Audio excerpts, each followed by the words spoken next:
ഇതിന് time consume ചെയ്യുന്ന ഒരൊറ്റ എലമെന്റ് ഇല്ല, ഇതിന്റെ അടിയിലത്തെ ആദ്യത്തെ ലെയർ ഇവര് വെച്ചിരിക്കുന്ന ഈ ഒരു ലെയർ, ഇത് മൊത്തം ഓരോന്നും എടുത്ത് അതിന്റെ ഒരു ലെവല് വെച്ച് നോക്കി പ്ലം നോക്കി ചെയ്യുന്ന ഫസ്റ്റ് കോഴ്സ് ഇടുന്നുണ്ടല്ലോ, ഇച്ചിരി ടൈം കൺസ്യൂമിങ് ആണ്.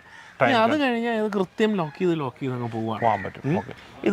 ഇത് ലോഡ് ബിയറിംഗ് ആയിട്ട് ഉപയോഗിക്കാൻ പറ്റുമോ? ലോഡ് എടുക്കുമോ? ഓക്കെ, ഇങ്ങനെ പറയാം. നല്ല ചോദ്യമാണ്. നിങ്ങളുടെ വീട്ടിൽ ഇതിന് റെലവൻസ് ഇല്ല, കാരണം നിങ്ങളുടെ വീട് ഞാൻ നേരത്തെ ഒരു എപ്പിസോഡിൽ പറഞ്ഞ പോലെ തന്നെ ഫ്രെയിംഡ് മെത്തേഡാണ്. ഞാൻ വേറെ സൈറ്റിൽ ടെസ്റ്റ് ചെയ്തിട്ടുണ്ട്.